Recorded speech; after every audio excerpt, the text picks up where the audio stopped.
El esquema que hemos preparado tiene estos 10 puntos, pero insisto, si algo no está recogido, estamos abiertos a poderlo debatir, ¿no? Empezaremos por reflexionar sobre la medida objetiva de la atención muy focalizadamente. Iremos a ver las tareas de búsqueda de atención sostenida o de focalización en la tarea, cómo se mide con la búsqueda visual, los test en soporte informático, qué características tienen, el test como divisa online, qué es la precisión a diferencia de la inexactitud, a diferencia de la desatención, de la distracción, de la organización, todos conceptos relacionados pero con sus matices. Veremos las características psicométricas del test fundamentales para podernos fiar de sus puntuaciones, como todos sabemos. Veremos qué nos ofrece el Divisa en la identificación de casos con problemas de atención, que son mucho menos homogéneos de lo que a veces nos pensamos, y algunas sugerencias para la intervención a posteriori. Bien, empecemos con la medida objetiva de la atención. Claro, la primera pregunta es ¿de qué atención estamos hablando?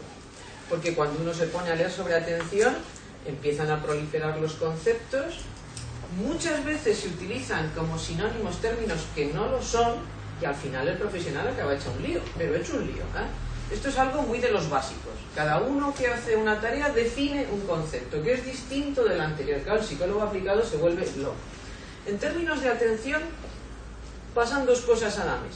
La psicología experimental de la atención ha ido por un lado y la psicología aplicada ha ido por otro. Revistas distintas, no se unen las tareas, no se unen las publicaciones. Lo primero que nosotros nos planteamos como objetivo es, bueno, vamos a unir todo esto y vamos a simplificar el campo. Entonces hay un gran consenso en estos tres términos: atención sostenida, atención selectiva y control atencional. Son tres tipos de atención que estamos utilizando continuamente, pero no en todas las tareas, no de la misma manera y no tienen las mismas repercusiones, y esto es muy importante, ¿eh? La atención sostenida, que es esta capacidad para mantenerse alerta en periodos prolongados de tiempo, ya, y en tareas monótonas. Tarea monótona repetitiva. Por ejemplo, la tarea sostenida es la que necesita un vigilante que tiene un monitor delante del parking y está viendo los coches que entran y salen a la cadencia de uno cada hora, a lo mejor. O sea que imaginaros lo monótona y aburrida que es esa tarea, ¿no? Atención sostenida es la que necesitan algunos controladores aéreos, simplemente para detectar en una tarea más o menos conocida la diferencia que aparece.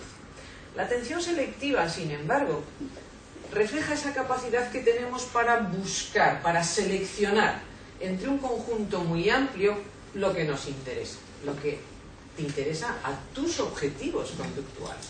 Os recuerdo que la conducta estereológica tiene una finalidad que puede ser conocida o no conocida, pero tiene una finalidad siempre. Y que la finalidad de tu comportamiento no tiene por qué ser la finalidad que yo quiero que tenga.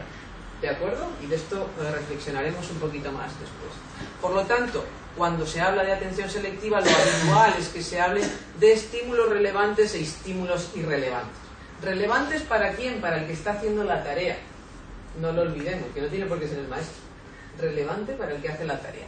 E irrelevante en función de del objetivo que persigas. Y por último, el control atencional, que es un concepto que ha estado y sigue estando muy de moda en los últimos años, que hace referencia a esa capacidad para poder inhibir las respuestas automáticas.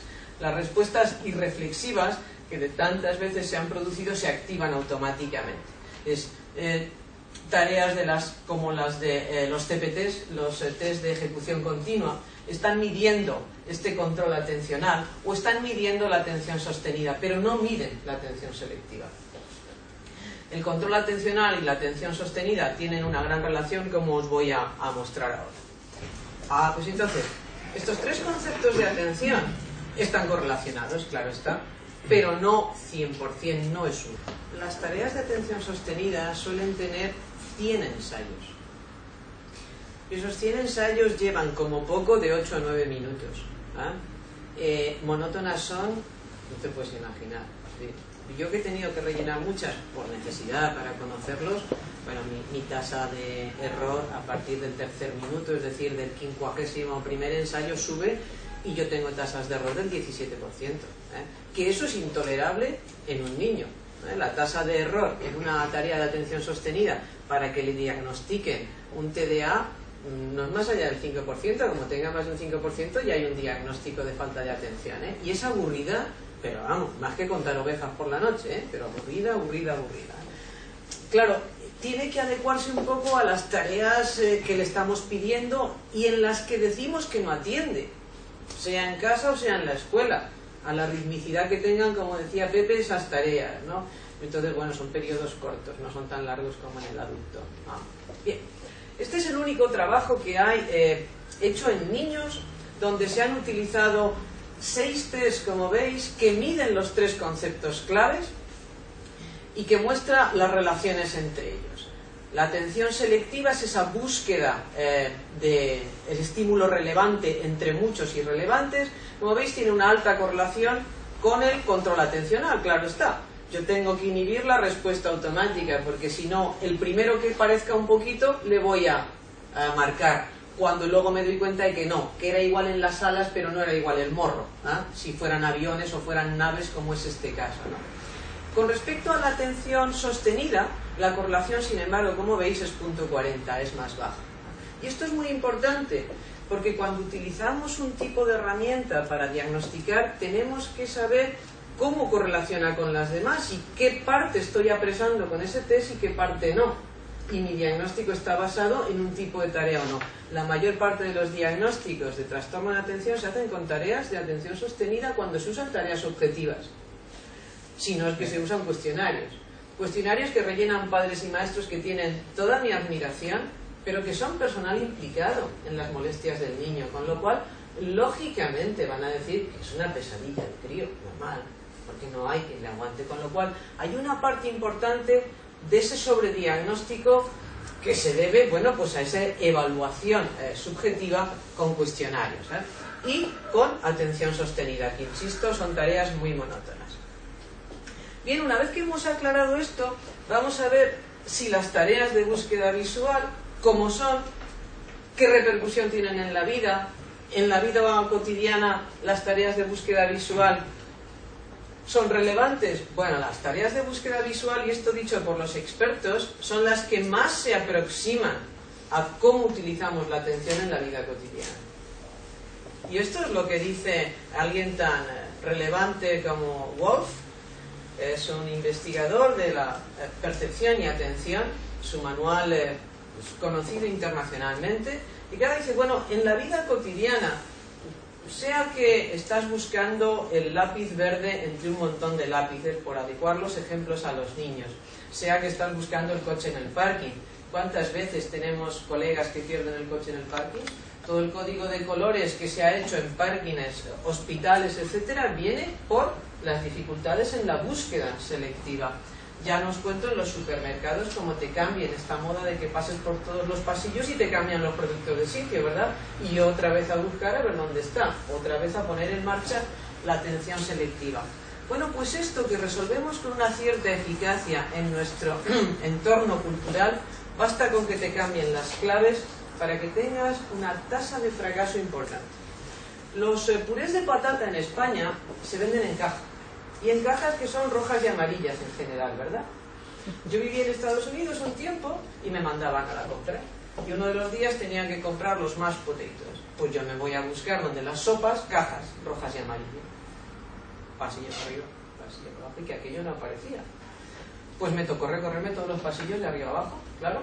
Y es que van en bolsas y son azules y blancos. Y no están con las sopas, están con las patatas fritas. Fijaros qué cambio, pues ya tuve que emprender toda una búsqueda visual porque el elemento relevante ahora no era el relevante. ¿Me explico? Y esto nos pasa cada vez que nos cambian los criterios de búsqueda. Bueno, este ejemplo supongo que os encantará porque os recordará vuestra adolescencia, ¿no? Es decir, encontrar algo en un armario de un adolescente es una tarea arqueológica casi, porque es imposible encontrar el cinturón de colores, que imposible.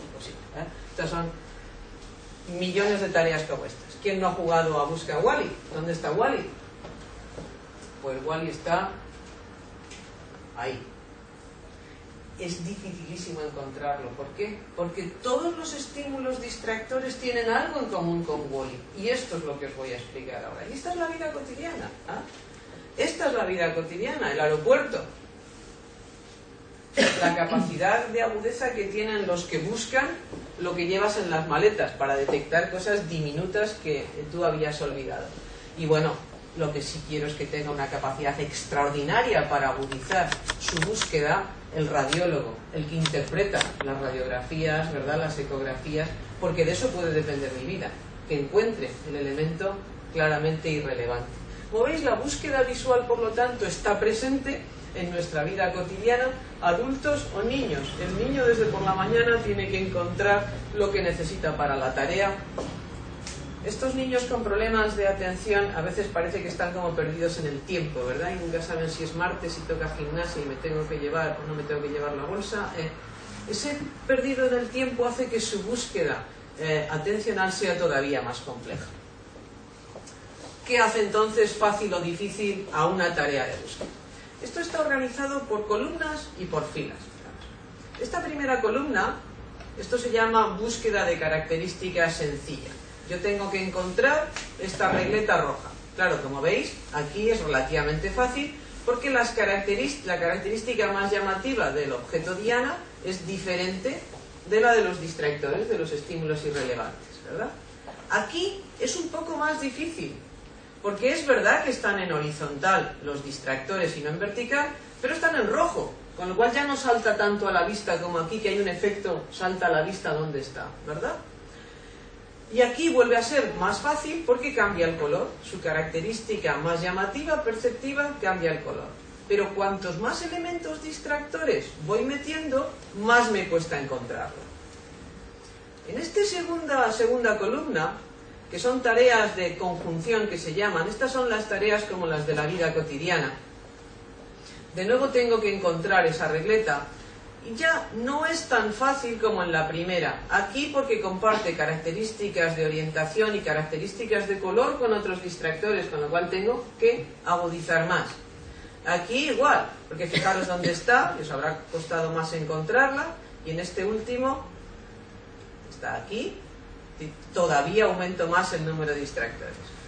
Y en esta última, que se llama las búsquedas de configuración espacial, esto se utiliza mucho en psicología militar, porque es esconder los objetos a la vista de todos. No se ve dónde están, pero están.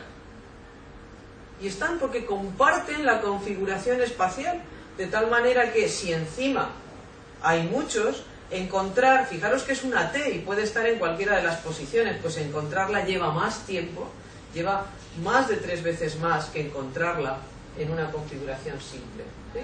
Bien, las tareas por lo tanto son más fáciles aquí que aquí y aquí que aquí. Y la dificultad aumenta, claro, cuantos más estímulos no relevantes tengo. En la vida cotidiana. En la vida cotidiana, nosotros, si nos mandan a por peras, no compramos manzanas, ¿verdad? Pero los críos pueden confundirse. Total, son verdes y más o menos alargaditas algunas o redonditas, hay que agudizar un poco más. Pero esto lo aprenden enseguida. Y no se equivocan. Y enseguida saben lo que es una manzana y lo que es una pera más allá de una determinada edad, ¿verdad? Es decir, en la vida real, las búsquedas están guiadas por las características que tenemos internamente asociadas al objeto. Y eso es lo que nos guía.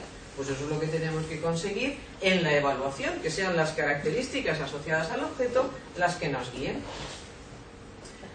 Con esto construimos DIVISA. DIVISA, que son las siglas de discriminación visual simple de árboles, y nos gustó mucho porque nos parecía que era como divisar, como el catalejo este que usaban en los barcos, divisar lo que viene, lo que se acerca. Son las siglas de discriminación visual simple de árboles. Es una tarea de búsqueda guiada. Búsqueda que tú tienes que guiar a partir de las características que ves en el objeto diana. El objeto diana es un árbol, como todo lo que va a haber son árboles, porque sabemos que aquí ponemos a prueba esa agudeza en el despliegue de la atención. Si yo pusiera coches o pusiera personas, sería mucho más fácil detectar los árboles, porque están frente a estímulos claramente distinguibles. Aquí pongo a prueba esa actitud, esa agudeza del despliegue de atención. Pues como en la vida real hay un árbol modelo, Un árbol modelo que difiere de los demás por una conjunción de características. Los hay más delgados, los hay más anchos, los hay con copa y tronco, los hay apenas sin tronco. Bueno, esas son las características que hay que ir diferenciando. Yo, como una gran parte de las mujeres, le pongo nombres a las figuras porque hacemos búsquedas semánticas en vez de búsquedas perceptivas. Pepe obviamente no. Y entonces yo a este siempre le llamo al fantasma. Y bueno, no me preguntéis por qué, pero tiene así una especie como de... Bueno, a mí me parece el fantasma y yo voy buscando el fantasma, que es así grandote, como tiene un poquito de transparencia parece que tiene ojos, entonces voy buscando el fantasma. Luego tengo la palmera, luego tengo el flaco, Bueno, esto es lo que yo voy buscando, pero con ese nombre lo que hago es resumir las características que guían mi búsqueda. Es verdad que la búsqueda con una característica, con un elemento semántico, es algo más lenta que la meramente perceptivo-visual, ¿de acuerdo? Pero son milisegundos en este caso. Pues bien, esto es lo que hay que hacer, y cada vez que yo encuentre uno y lo pinche, va a desaparecer, con lo cual se me va a ir liberando el espacio como ocurre en la vida real. Claro, cuando yo ordeno un cajón, qué fácil es encontrar los calcetines, ¿verdad? Y qué difícil es cuando aquello está todo revuelto. Pues esto es lo que pasa, en la medida en la que yo voy encontrando árboles, se me va simplificando el campo visual. Pero puedo cansarme y pensar que ya he terminado todos, y tengo la posibilidad de pasar a la siguiente pantalla, al siguiente ítem, y esto va a ser muy importante porque nos va a permitir ver la gestión del tiempo. Esta es una característica de la vida cotidiana. A los niños al principio en la escuela no se les pone ninguna presión de tiempo en primero y segundo de primaria, pero de repente en tercero sí. Se han ido en junio sin presión de tiempo y vuelven en septiembre y ahora hay que acabar deprisa, que hay que hacer otra cosa. Pues claro, de repente algunos están totalmente perdidos y no acaban las tareas. Esta gestión del tiempo es muy importante, nos permite ver ese balance que hace cada uno. Esta tarea, por lo tanto, en términos de las tres que he descrito antes, es de características conjuntas. Está entre las simples y las de configuración espacial. Aquí tenéis una breve representación de cómo se incrementa el tiempo proporcionalmente en un tipo de tarea u otra, cuando además está o no está presente el estímulo diana. Aquí debería haber un vídeo de Divisa.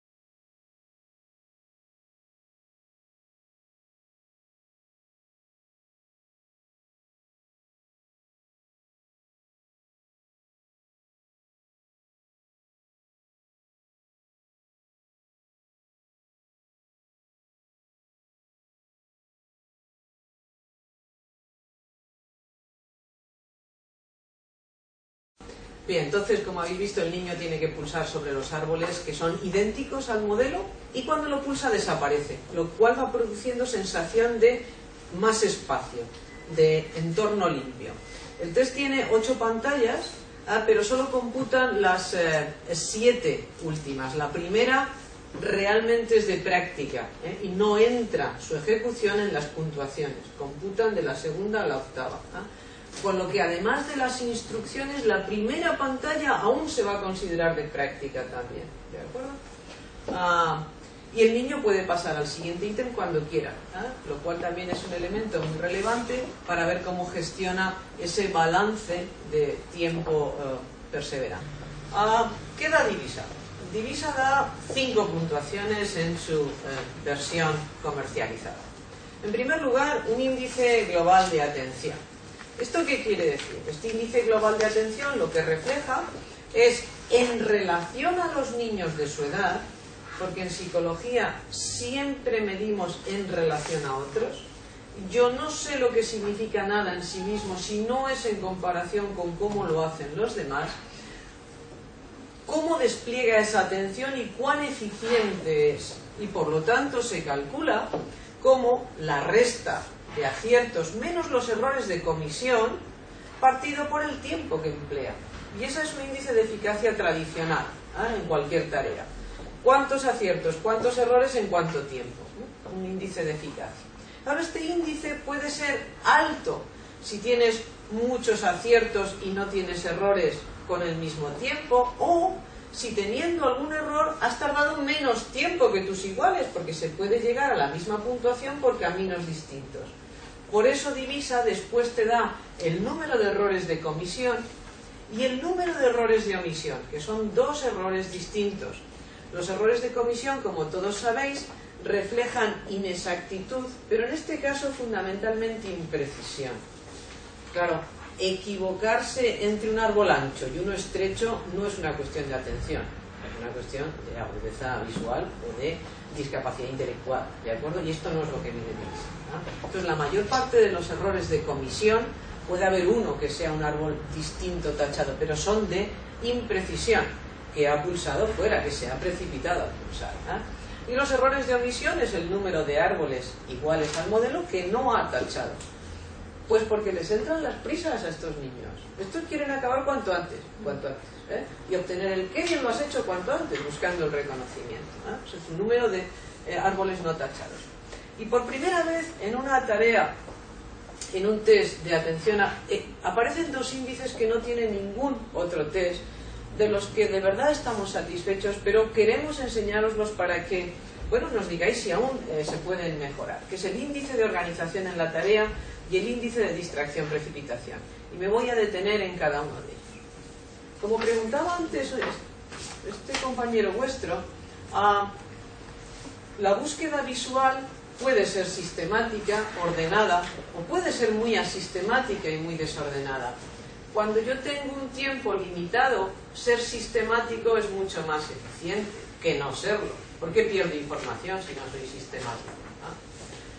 Propositivamente este ejemplo está hecho por columnas, pero lo habitual es que los niños, a partir de conocer la lectura, vayan de arriba a abajo y de izquierda a derecha, porque esa es la pauta que incorpora nuestra cultura, de arriba a abajo y de izquierda a derecha, ¿no? Ojo que si evaluáis niños procedentes de otra cultura con otros hábitos, van a tener de derecha a izquierda o de abajo a arriba, pero no es lo habitual en nuestra cultura. Ahora, este ejemplo es igual de ordenado, pero en vez de ir por filas va por columnas. Sube, baja, sube, baja, sube, baja, sube, baja. ¿Se deja algún árbol? No. Es una búsqueda muy organizada, ¿verdad? Esto es lo que tuve que hacer yo en el supermercado. Un pasillo y otro pasillo y otro pasillo, un estante, otro estante, otro estante, Este, sin embargo, ¿por dónde empieza? Tal cual. Es más, si yo no te lo digo, no sabes si ha empezado aquí, pero el caso es que sube, luego baja, luego se va a la derecha, luego se va a la izquierda. Claro, este tipo de búsqueda te va a dar una puntuación baja. ¿Por qué? Porque el algoritmo, como decía Pepe, añade 1 cada vez que hay orden y no añade nada cuando no lo hay. Así de sencillo, Luego esta es una búsqueda organizada que va a dar puntuaciones muy altas, que, insisto, al menos como está planteada nuestra escuela hoy día y nuestra vida hoy día, tiene una recompensa muy grande. La búsqueda poco organizada tiene muy poca recompensa. Y el índice de distracción-precipitación. Este es la estrella de la corona, pero es un índice difícil. Porque este índice lo que hace es que compara tiempos. ¿Qué es lo que hacemos? Bueno, cuando te equivocas, ¿qué tiempo tardas en promedio? Y cuando aciertas, ¿qué tiempo tardas en promedio? Yo voy a comparar el tiempo que tardas en promedio cuando te equivocas, cuando cometes un error, y el tiempo, sin embargo, que inviertes cuando tienes un acierto. Con la lógica siguiente. Si el tiempo que tardas cuando te equivocas es muy alto en comparación con el de los aciertos, es muy alto, es más alto que el de los aciertos, y esto siempre en comparación con tu grupo de edad, quiere decir que te has distraído, se te ha ido el santo al cielo y has vuelto, claro, te has equivocado. Repito esta idea. Si el tiempo medio en el error es más alto que el tiempo medio en el acierto, para acertar no necesito tanto tiempo. Luego el tiempo extra, ¿qué ha pasado? Pues que he estado por ahí, en los cerros de tu edad, ¿correcto? Me daría una puntuación positiva. Una puntuación positiva en este índice refleja distracción. Ese tiempo extra que no necesito para acertar y que lo he empleado en vaya usted a saber qué. Pues en que el de atrás me ha cogido la goma y yo en ese momento no quería, me he distraído. Y el caso es que cuando tengo que apuntar, apunto otra cosa. Por el contrario, si el tiempo medio de error es menor que lo que tardo en acertar, es decir, yo necesito más tiempo para acertar, y en los errores tardo menos, ¿qué es lo que está pasando? Que me estoy precipitando, porque yo necesito más tiempo para acertar, ¿correcto? Y entonces me da una puntuación negativa, porque esto es una resta. Si este número es más pequeño que este, me sale negativo.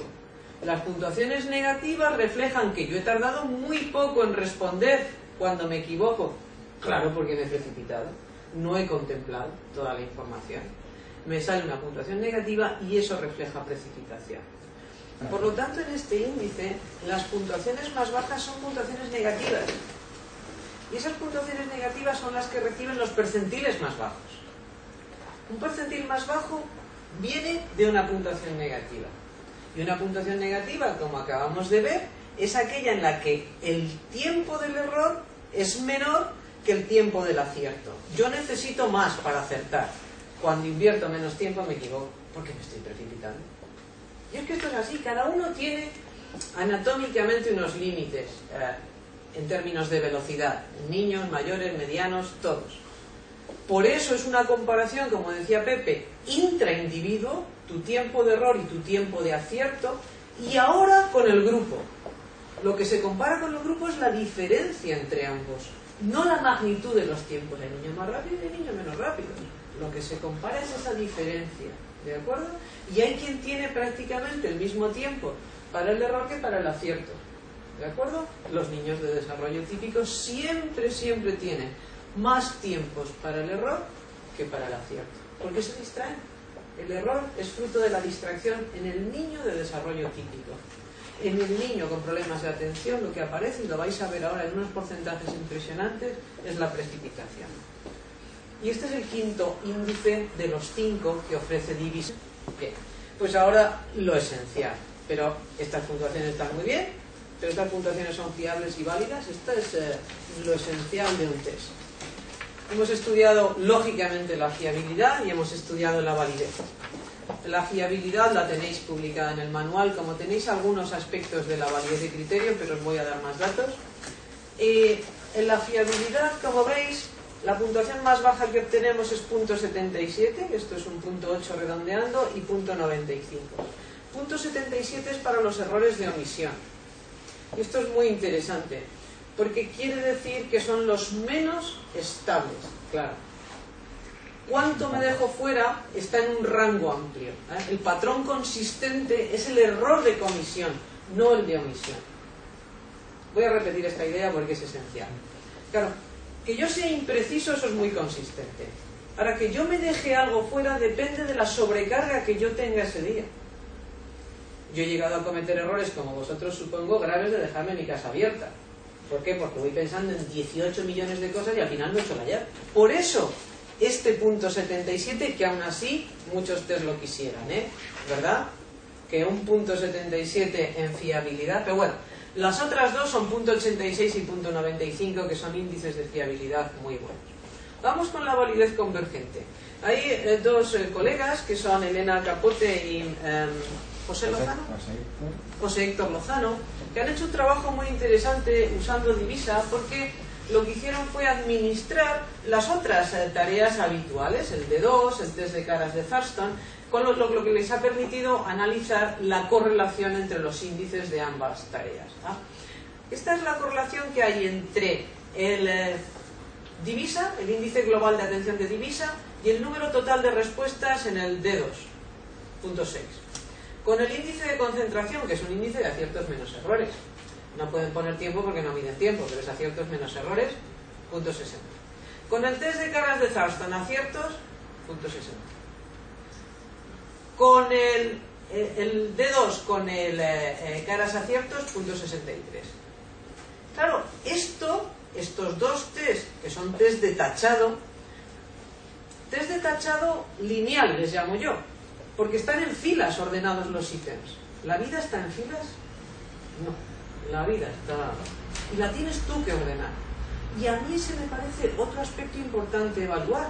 Si tú no puedes organizar, claro, tu rendimiento en divisa va a ser peor. Peor que en el D2, claro, que te lo dan ya ordenado y solo tengo que ir tachando. En divisa tienes que ordenar, pero si tú no ordenas, la eficiencia va a bajar, ¿de acuerdo?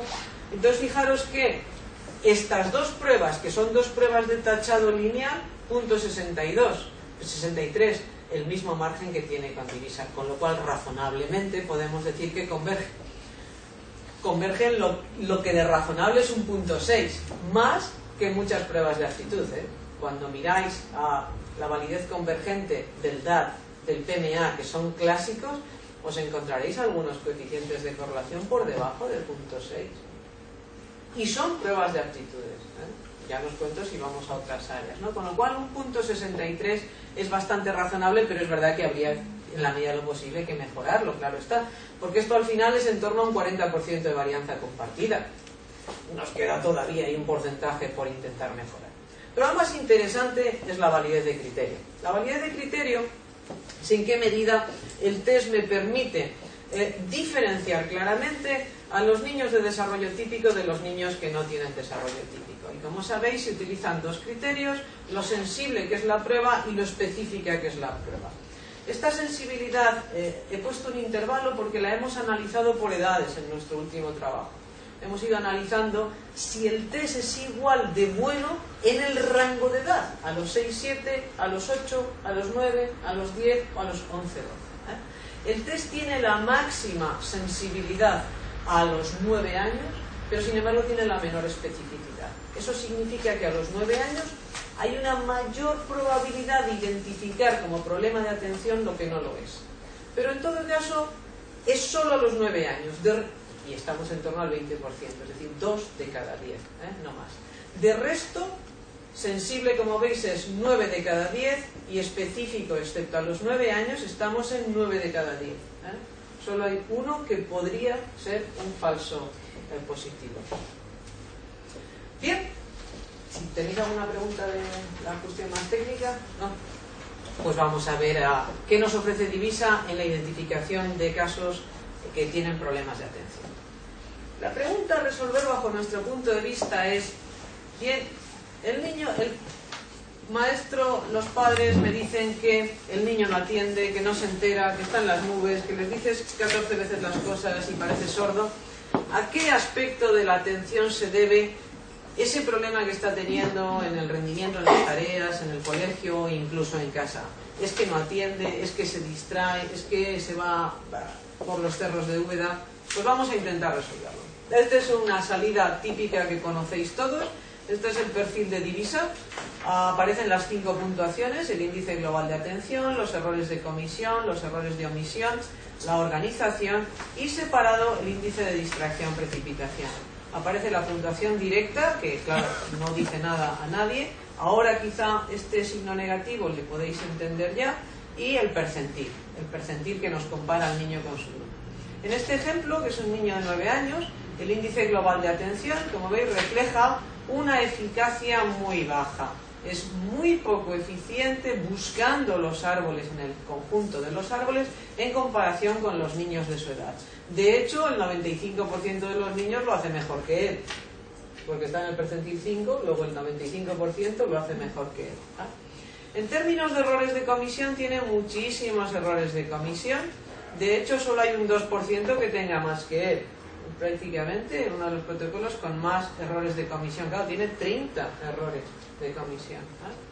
Errores de omisión tiene, pero está por debajo de la zona crítica, es decir, omite algunos árboles. Y como es una tarea muy sencilla, los niños de desarrollo típico apenas tienen omisiones. Por eso tener una omisión ya es relevante. Tener 2 omisiones a algunas edades ya es relevante. Con respecto a la organización, tiene un nivel de organización bastante aceptable, es decir, su patrón de búsqueda visual es organizado. Y finalmente lo que nos dice es que se precipita, es decir, que el tiempo del error es menor que el tiempo del acierto. Necesitaría más tiempo para no equivocarse, pero se precipita y por lo tanto se equivoca. Esta es la interpretación, grosso modo, del perfil. Bien. ¿Qué hemos hecho?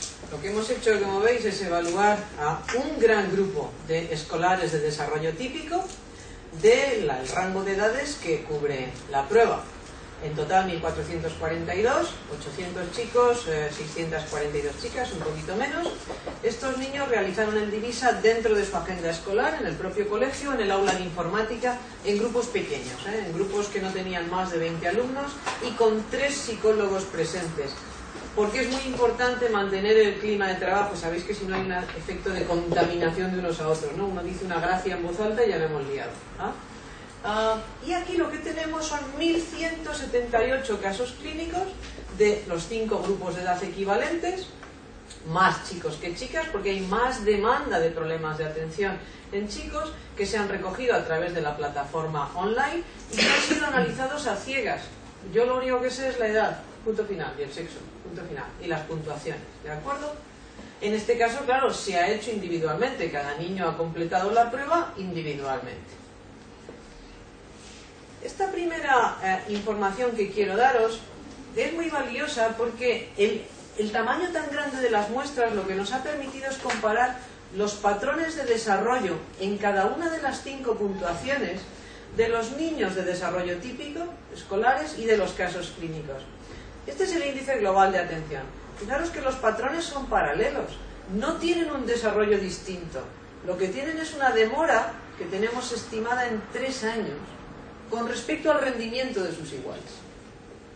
Pero no es que sigan un patrón distinto en cuanto a eficacia de la atención. Fijaros, con los errores de comisión pasa lo mismo. Solo en los más pequeños hay algo más de imprecisión, y es lógico, tiene una parte de maduración diferente en ese rango, no todos los de 6-7 llegan al mismo nivel al mismo tiempo, ¿ah? Pero de resto son patrones paralelos. Más errores de comisión, los casos clínicos con respecto a los escolares. Igual con los errores de omisión. Pero ahora llegamos a los 2 índices nuevos que son tremendamente interesantes. Fijaros lo que pasa con los escolares de desarrollo típico en el índice de organización. No tiene variación con la edad. Esto significa que no es un índice que refleje maduración, sino diferencias cualitativas. Tú eres ordenado o desordenado desde los 6 años. Y lo vas a ser igual a los 12. Lo ordenado que seas a los 6 predice en un niño de desarrollo típico lo ordenado que seas a los 12. Este patrón es muy interesante, porque como veis es un perfil plano. Y bueno, es que en promedio puede ser tan organizado o tan desorganizado un niño a los 6 como a los 12. No es una variable de diferencias cuantitativas, sino cualitativas, ¿no? En los niños de desarrollo típico. En los niños con problemas de atención, aquí sí es cuantitativa, aquí sí que hay maduración. Aquí sí hay, fijaros, este perfil, hasta los 9, el cambio que hay. A los 10 sobrepasan perceptivamente en el gráfico a los de desarrollo típico, porque el orden se vuelve rígido en ellos. Es otra cosa muy interesante. Es decir, no son organizados. Tienen que madurar esa organización, hay que ayudarles a organizarse. Pero cuando se organizan, tienden a ser lo de sigue la linde. Y sigue la linde hasta que la linde se acaba, porque no son capaces de parar ellos. ¿Me explico? Tienden a ser rígidamente organizados. Bueno, pero entonces entiendo porque eso ya es quizás por entrenamiento. Probablemente. Correcto. Esto muy probablemente ya está bebiendo de la intervención. Exacto. Y por eso se han puesto a tono con los otros. De toda la intervención que están haciendo maestros, padres, iguales, familia, etc. Y por último, en el índice de distracción-precipitación, bueno, el panorama es clarísimo. Fijaros los niños de desarrollo típico, de nuevo es un perfil plano. En los niños de desarrollo típico, tanto a los 6 como a los 12, el error es fruto de la distracción. Si se equivocan en una tarea tan sencilla como la de Divisa, porque es una tarea sencilla, insisto, ¿eh? Es muy fácil diferenciar un árbol de otro, porque unos tienen tronco largo, otros lo tienen corto, unos muy anchos, otros muy estrechos, son muy fácilmente diferenciables a nivel perceptivo.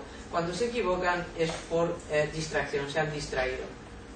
Mientras que en los casos clínicos, fijaros, de nuevo es un perfil plano, pero todo puntuación a la baja, en negativo, es decir, se precipita. El error viene de responder demasiado deprisa, de tener prisa por terminar, prisa por responder. se precipitan, ¿no? Y esto es un tamaño del efecto brutal. Esto es más de 1,2 de tamaño del efecto. Esto, los que andéis un poquito entrenados en esos conceptos o los recordéis de estadística, sabréis que es una barbaridad de distancia. Estos son los patrones evolutivos. Pues bien, volvemos a la pregunta que hacíamos antes. ¿A qué aspectos de la atención se debe el problema de rendimiento que tienen en las tareas, del que se quejan los maestros, del que se quejan los padres, de los niños que decimos que no atienden, que se distraen? 1178 casos clínicos. De ellos, con el índice global de atención por debajo del percentil 20, ¿y por qué el percentil 20? Porque es el criterio que fijamos, y es un criterio bastante conservador dentro de todo, ¿eh? Es decir, está por debajo el 20% que menos atiende en la clase. Estamos siendo muy tolerantes. Algunos maestros desearían que hubiéramos puesto otro punto de corte en el 40%, ¿eh? Pero bueno, dijimos, hombre, ser un poquito más flexible, a este le tienes que ayudar un poquito más. Hemos puesto el 20%. Pues de ellos hay 889, es decir, el 75% de los casos clínicos evaluados tienen un índice global de atención por debajo del punto de corte. ¿Se entiende esto? ¿Se entiende, no? Y de ellos, ¿cuántos se distraen y cuántos se precipitan? Esta es la pregunta clave. Porque el famoso TDA tiene 3 subtipos, ¿verdad? El desatento, el impulsivo y el combinado. Pues de ellos, con un índice de distracción-precipitación por debajo del 20% otra vez, si es una puntuación baja es precipitación, perfecto. Tenemos el 87%. Solo el 13% se distrae. Recordad que los TDA se distraen, se precipitan fundamentalmente. Y esto es muy importante porque el único metaanálisis que hay hecho sobre TDAs no pudo incluir muestras de distracción, porque en la mayor parte de los trabajos lo que hay es impulsivos, no distraídos. Está estimado en un 85% la precipitación y en un 15% la distracción. Es decir, la mayor parte de los niños diagnosticados como TDA no se distraen, se precipitan, y de ahí vienen todos sus problemas, tienen prisa por. Pues bien, estos 757 que tienen un índice global de atención bajo, muy poco eficaces cuando buscan información y que además se precipitan, ¿son todos iguales? No, hay 8 perfiles distintos. 8. Esto es impresionante. Esto es impresionante. Claro, esta riqueza te la da el tener esas 5 puntuaciones. Imaginaos si tuviéramos 9, los matices que podríamos hacer, ¿eh? Pero bueno, con estas 5 puntuaciones ya podemos hacer muchos matices, porque claro, todos estos críos, los 757 que os acabo de decir, tienen un índice muy bajo de atención, un IGA muy bajo, y tienen precipitación. Y ahora vamos a ver las otras 3 puntuaciones, las distintas combinaciones que hay. En esta primera fila tenéis niños con muchas omisiones, pero no tienen comisiones. Estos dejan muchos elementos sin marcar, pero no tienen un exceso de imprecisión. Y además son niños organizados, o sea que tienen un índice bajo de atención, se precipitan y de ahí viene la omisión. Pero no son niños imprecisos ni desorganizados. Claro, esto te da un perfil de intervención distinto del que vamos a ver después. ¿Me explico? ¿Sí? Bien, yo he ido marcando este, por ejemplo, despistados y desorganizados. En este caso, ¿qué tenemos? En este caso tenemos muchas omisiones. Se dejan muchos árboles sin marcar, no tienen comisiones, no son imprecisos, pero son desorganizados. Este es un perfil distinto del anterior, mucho menos frecuente, ¿eh? Solo es un 4% de la muestra, pero está. Y es distinto del anterior, porque este niño lo que va a necesitar es que trabajes la organización. De ahí vienen las omisiones de su desorganización. ¿Me explico? ¿Sí? Otro.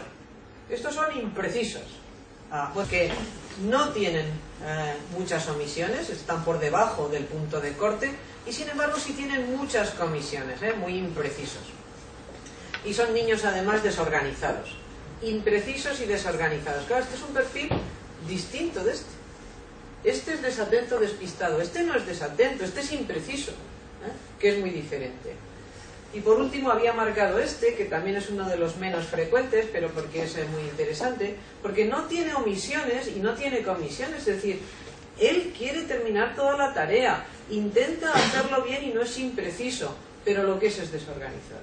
Y claro, también tiene un índice global de atención bajo, pero el motivo es muy diferente. Y la clínica que va a dar, la conducta que va a dar es muy diferente, por lo tanto necesita una intervención diferente. Por lo tanto, el grupo clínico comparado con el de escolares de desarrollo típico, pues tiene un patrón de atención distinto, un patrón que hemos podido caracterizar como, bueno, baja eficiencia, es verdad, en la búsqueda visual, tienen un alto número de errores de comisión, son imprecisos, no tienen una excesiva atención a los detalles muchas veces, y sobre todo estos dos aspectos, escasa organización de la tarea, especialmente los más pequeños, no han madurado en términos de organización, y un alto nivel de precipitación, una ansia por acabar aquello y por marcarlo cuanto antes, que puede que esté fomentada por algunos juegos, algunos videojuegos que te refuerzan ese comportamiento de pulsar muy rápidamente y obtienes puntos. ¿Qué sugerencias se puede ofrecer Divisa para la intervención con niños? Bueno, yo creo que lo hemos ido hablando, podemos resumirlo en estos grandes aspectos. Te va a decir si hay una desatención debida a distracción o a precipitación, con lo cual, claro, la intervención no es igual si es porque hay distracción. Y aquí quiero hacer un inciso.